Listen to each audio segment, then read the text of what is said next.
మోకాళ్ల నొప్పులు, gas, gut health వంటి సర్వ రోగాలకు నివారణి అరుణ యోగా ఆముదం. ఈరోజే భారత్ బంద్. సో భారత్ బంద్ అన్న పిలుపు నేపథ్యంలో ఇప్పుడు కార్మిక చట్టాల మార్పులు, అట్లాగే కొత్త లేబర్ కోడ్లు అండ్ ఇటీవల ప్రకటించినటువంటి భారత్ అమెరికా వాణిజ్య ఒప్పందానికి వ్యతిరేకంగా ఈ 10 ప్రధాన కార్మిక సంఘాలు అట్లాగే రైతు సంఘాలు కలిసి ఈ భారత్ బంద్కు పిలుపునిచ్చాయి. సో దీనివల్ల ఇప్పుడు సామాన్య ప్రజలు కావచ్చు, వీళ్ళందరూ కూడా ఏమైనా ఇబ్బంది పడే అవకాశం ఉందా అనేది ఒకటి చాలామందికి ప్రశ్న. అయితే ఏవి మూసి ఉంటాయి, ఏవి తెరిచి ఉంటాయి అనేది ఒకసారి తెలుసుకునే ప్రయత్నం చేద్దాం. అండ్ ఈ సమ్మె ఎందుకు అనంటే, ప్రభుత్వం ఇప్పుడు పాత 29 కార్మిక చట్టాల స్థానంలో 4 కొత్త లేబర్ కోడ్లు తీసుకొచ్చింది కాబట్టి ఇవి పూర్తిగా కార్మికుల హక్కులను హరిస్తున్నాయి, యజమానులకు అధికారం కట్టబెడుతున్నాయని ట్రేడ్ యూనియన్లు ప్రధానంగా ఆరోపిస్తున్నాయి. భారత్ అమెరికా వాణిజ్య ఒప్పందం వల్ల దేశీయ వ్యవసాయం కావచ్చు, డైరీ రంగాలు కావచ్చు పూర్తిగా దెబ్బతింటాయి అండ్ రైతులు తీవ్రస్థాయిలో నష్టపోతారు అంటూ రైతు సంఘాలు పూర్తి స్థాయిలో ఆందోళన అయితే చేస్తున్నాయి. సో ఇక్కడ సంయుక్త కిసాన్ మోర్చా లాంటి పెద్ద పెద్ద రైతు సంఘాలు కూడా ఈ భారత్ బంద్లో పాల్గొంటున్నాయి. సో భారత్ బంద్తో అసలు ఏ సేవలు బంద్ కాబోతున్నాయి అంటే, బ్యాంకింగ్ సేవలు. ప్రభుత్వ రంగ బ్యాంకులు ఏవైతే ఉంటాయో అందులో లావాదేవీలు కొంచెం జరగకపోవచ్చు.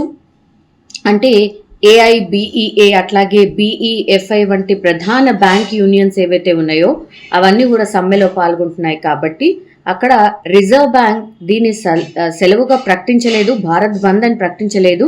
సో మరి స్వతహాగా ఉద్యోగులు ఎవరైతే పనిచేస్తున్నారో వాళ్ళు వెళ్ళకపోవచ్చు అనేటువంటిది. కాబట్టి ఆన్లైన్ బ్యాంకింగ్ కావచ్చు, ఏటీఎంలు కావచ్చు సాధారణంగా పనిచేస్తాయి. బట్ కొన్ని బ్యాంకుల శాఖల్లో మాత్రం ఈ ఎంప్లాయీస్ బంద్లో పాల్గొంటారు కాబట్టి విధులకు హాజరు కాకపోవచ్చు.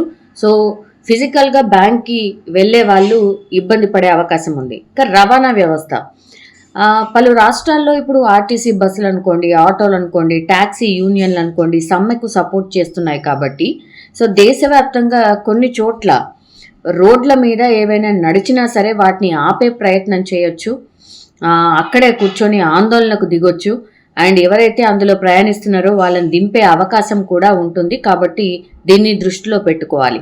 అండ్ ప్రభుత్వ ఆఫీసులు, ఇప్పుడు ఉద్యోగ సంఘాలు కూడా సమ్మెలో పాల్గొంటున్నాయి కాబట్టి ప్రభుత్వ కార్యాలయాల్లో హాజరు శాతం తగ్గే అవకాశం కనిపిస్తోంది.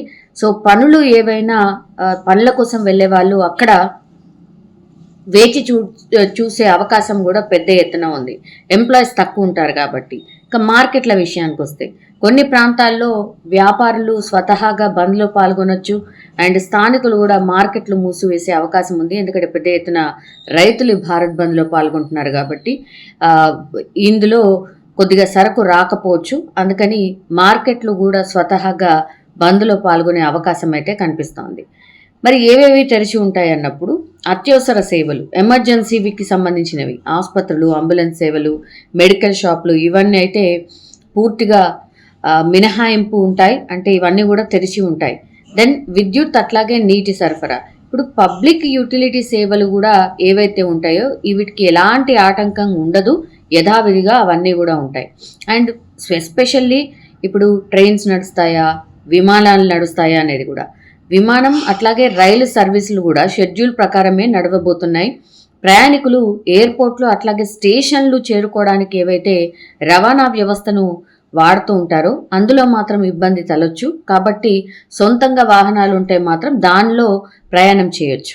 ఇక స్కూళ్ళు, కాలేజీల విషయానికి వస్తే, జాతీయ స్థాయిలో విద్యా సంస్థలు మూసివేసి ఉంటాయి అని ఎట్లాంటి అధికారిక ప్రకటన అయితే లేదు. మేబీ మరి తెరిచి ఉండొచ్చా లేదా అనేది కూడా చాలామందికి క్వశ్చన్. ఇక స్థానిక పరిస్థితులను బట్టి ఇప్పుడు కేరళ, కర్ణాటక రాష్ట్రాల్లో కొన్ని విద్యా సంస్థలు సెలవు ప్రకటించే అవకాశం అయితే కనిపిస్తోంది. సో దేశంలోని మిగిలిన రాష్ట్రాల్లో కూడా అక్కడి పరిస్థితులను బట్టి, అంటే ఇక్కడ కూడా మన తెలంగాణలో ఇక్కడి పరిస్థితులను బట్టి కూడా స్కూళ్లకు సెలవులు ఉంటాయా లేదా అది ఎవరికి వాళ్ళే రాష్ట్రాలు డిసైడ్ చేసేటువంటి అంశంగా చెప్పొచ్చు. సో ప్రయాణాలు పెట్టుకున్న వారు ఎవరైనా సరే ముందుగా ప్లాన్ చేసుకోవడం బెటర్. ముఖ్యంగా బ్యాంకు పనులు ఏవైనా ఉంటే కొద్దిగా ఈరోజు మాత్రం కష్టం అని చెప్పొచ్చు. ఆన్లైన్ సేవలు మాత్రం యథావిధిగా నడిచే అవకాశం అయితే కనిపిస్తోంది. సో భారత్ బంద్లో మాత్రం కొన్ని సంఘాలు మాత్రమే పాల్గొంటున్నాయి కాబట్టి పూర్తి స్థాయిలో భారత్ బంద్ ఉండే అవకాశం అయితే కనిపించట్లేదు.